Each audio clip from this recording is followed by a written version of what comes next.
Welcome to Catholic Bible, your trusted source for uplifting stories of God's Word. Genesis chapter 2 verses 1 to 25, the Garden of Eden and the creation of man and woman. Thus, the heavens and the earth were finished, and all the host of them. On the seventh day, God ended his work which he had made, and he rested on the seventh day from all his work which he had done. And God blessed the seventh day and sanctified it, because in it he had rested from all his work which he had created and made. This is the account of the heavens and the earth when they were created, in the day that the Lord God made the earth and the heavens.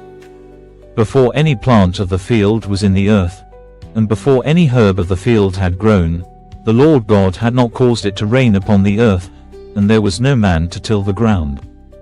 But a mist went up from the earth and watered the whole face of the ground. Then the Lord God formed man from the dust of the ground, and breathed into his nostrils the breath of life, and man became a living soul. The Lord God planted a garden eastward in Eden, and there he put the man whom he had formed. Out of the ground, the Lord God made every tree grow that is pleasant to the sight and good for food. In the midst of the garden were the tree of life and the tree of the knowledge of good and evil. A river went out of Eden to water the garden, and from there it parted and became 4 riverheads. The name of the first is Pishon, which flows around the whole land of Havilah, where there is gold. The gold of that land is good. Bdellium and the onyx stone are also there. The name of the second river is Gihon. It flows around the whole land of Cush. The name of the third river is Hiddekel. It flows toward the east of Assyria. And the fourth river is the Euphrates. The Lord God took the man and placed him in the Garden of Eden to dress it and to keep it. And the Lord God commanded the man, saying, Of every tree of the garden you may freely eat, but of the tree of the knowledge of good and evil you shall not eat, for in the day that you eat of it, you shall surely die. The Lord God said, It is not good for man to be alone. I will make him a helper fit for him.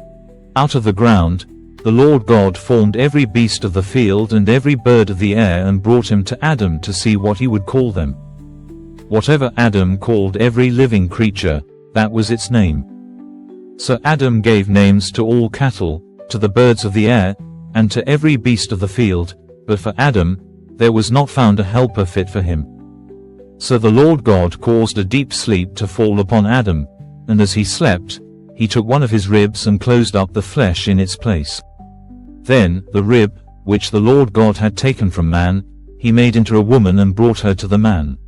Adam said, This is now bone of my bones and flesh of my flesh. She shall be called woman, because she was taken out of man. Therefore, a man shall leave his father and mother and be joined to his wife, and they shall be one flesh. They were both naked, the man and his wife, and were not ashamed. Subscribe to Catholic Bible for more stories of God's Word. Subscribe to Catholic Bible for more inspiring, trusted stories of God's Word.